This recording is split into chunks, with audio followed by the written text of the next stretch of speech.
2 साल के बाद वार्ड 43 तृणमूल कांग्रेस की जानिब से सदर परवेज इकबाल और साबिक काउंसलर शगुफ्ता परवीन की क़यादत में जश्न ईद मिलन धूमधाम से मनाई गई। मेहमान खुसूसी एमपी सुदीप बंदोपाध्याय और एमएलए वीवी गुप्ता का खैर मकदम जोश और खरोश से किया गया। इस ईद मिलन में एमपी सुदीप बंदोपाध्याय, एमएलए वीवी गुप्ता, साबिक काउंसलर इखलाक अहमद, काउंसलर महेश शर्मा, साबिक काउंसलर गोपाल साहब, एस फैसल, तनवीर बेग के अलावा सियासी, समाजी व मिली शख्सियतों ने शिरकत की।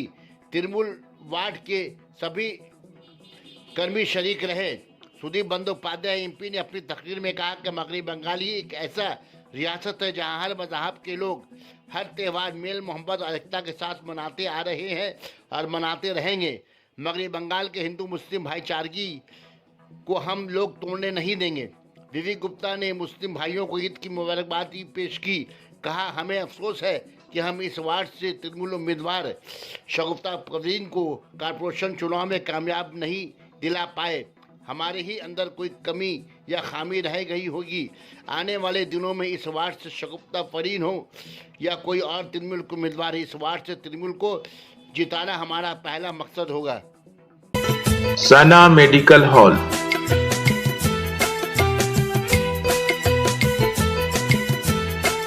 10% discount on every medicine. Oxygen cylinder also available. एक बंगाल सारा भारतवर्ष में पथ निर्देश दिखाता है। इसलिए एक बात बोलना चाहता हूँ, 2011 का बाद, ममता बनर्जी का सरकार आने का बाद हम लोग सोचते हैं, पहले से बोलते थे, जब सन 1998 में दल तैयार हुआ था तभी से बोलते थे, अभी भी बोलते हैं, ये बंगाल में नहीं सारा भारतवर्ष में कभी और वो 6 दिसंबर नहीं आएगा। हिंदू मुस्लिम जिस तरीके से बंगाल में है, भविष्य में सारा भारतवर्ष में ये दिखाएंगे। और दिशा तो देखते हैं आप लोग सब, वो बोलने का जरूरत नहीं है।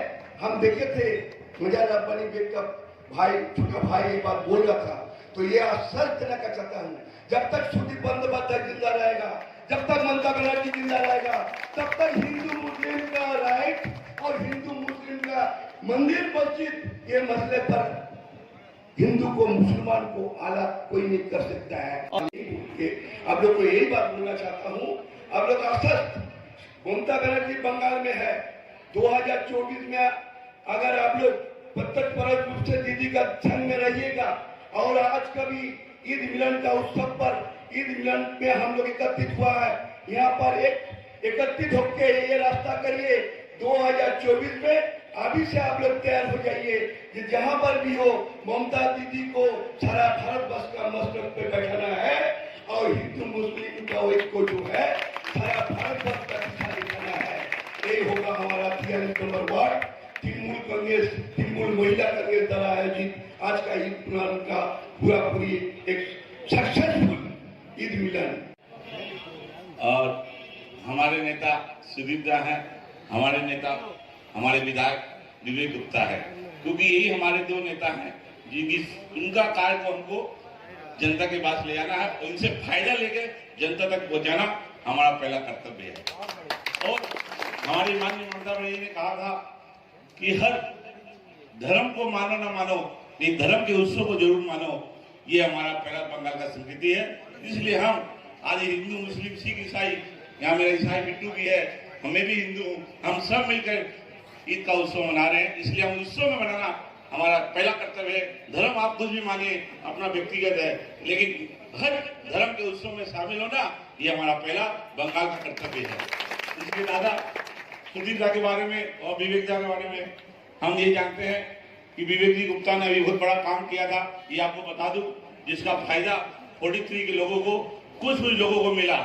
इन्होंने 25 लाख रुपया बड़तला हॉस्पिटल में, 25 लाख रुपया आमोद सीट में और 25 लाख रुपया विश्वविद्यालय में देकर वहाँ आईसीयू यूनिट को फ्री करवाया गया। जितने भी लोग हैं और दिगर जितने भी वार्ड के लोग हैं, हमारे कलकत्ता के सारे लोग और बंगाल के सारे लोग को मैं यहाँ से दीदी की तरफ से और अपने वार्ड की तरफ से यही पैगाम दूंगा कि ये ईद मिलन और दिगर जितने भी प्रोग्राम यहाँ पर हो रहे हैं, सब में हम लोग एकजुट होकर शामिल रहें और अमन व अमान से और मोहब्बत के साथ सारा प्रोग्राम जितने भी फेस्टिवल्स हम लोग ये यहाँ पर होते हैं, हम लोग एकजुट होकर ये प्रोग्राम मनाएं, खुशियाँ बांटें और ये पैगाम दिल्ली तक पहुँचाएं कि ये काम अगर बंगाल में मुमकिन है तो ये सारे हिंदुस्तान में मुमकिन है।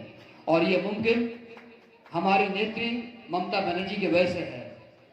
वो ऐसी नेत्री है जो किसी भी पर्व हो जाए उनका वहाँ मौजूदगी हमेशा पाया जाता है।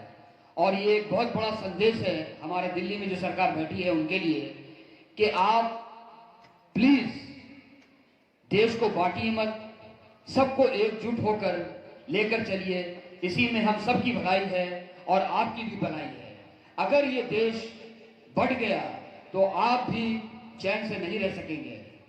हमारे भाई हैं, तो मैं आप तमाम लोगों को मुबारकबाद पेश करता हूं और परवेज इकबाल और अपनी बहन शगुफ्ता परवीन का जिन्होंने ये प्रोग्राम आज रखा, और तमाम 43 नंबर वार्ड के हम तमाम वर्कर्स उनके साथ मिलकर के हम लोगों ने इस प्रोग्राम को कामयाब करने की कोशिश किया। और इसका सबूत ये है कि हमारे तमाम जो हमारे मतलब पॉलिटिकल गुरु, बड़े भाई, दादा, सरपरस्त जो कह लीजिए वो आ गए, हमारे एमएलए साहब आ गए, विवेक गुप्ता जी आ गए, हमारे संजय बख्शीदा आ गए। ये आने के बाद हमारे साहब बाबू आ गए और 42 काउंसलर आ गए। मतलब 100% ये नहीं पाएंगे, इसलिए कि दादा का जब लोकसभा में भाषण होता है तो हम कोई भी काम छोड़ करके 10 मिनट 5 मिनट जरूर उनकी बात को सुनता हूँ। अभी आपने देखा होगा लास्ट सेशन में पूरा पार्लियामेंट खचाखच भरा हुआ था, सब लोग शोरगुल कर रहे थे, बार बार स्पीकर कह रहे थे कि आप लोग क्या बोलना नहीं देना चाहते हैं, सुनील बंदोपाध्याय थे बोलने नहीं देना चाहते। उन्होंने 2-3 मिनट का एक स्पीच रखा और पूरा सदन ऐसा लगा जैसे कि वो एक टीचर अपना वक्तव्य अपने स्टूडेंट को बता रहा, उस तरह पूरा भाषण लोगों ने सुना। तो मैं कुछ नहीं कहूंगा, मैं तमाम अपने गेस्ट का, और आने वाले दिनों में हम लोग इसी तरह ऊपर वाला हम लोगों को ठीक ठाक रखे कि हम लोग दुर्गा पूजा, काली पूजा और दादा के घर का खाना खाए हुए 2 साल हो गया। जो लक्ष्मी पूजा है, दादा को ऊपर वाला सेहत दे और तंदुरुस्ती दे और शांति अमन बनाए रखे कि हम लोग लक्ष्मी पूजा भी दादा के घर जाएं और हर फेस्टिवल को, चाहे वो जिस प्रकार का जिस धर्म का हो, new year, happy new year, Christmas day, Kali Puja, Lakshmi Puja, Durga Puja, हम तमाम लोग मिलकर बनाएं। और आप तमाम लोगों का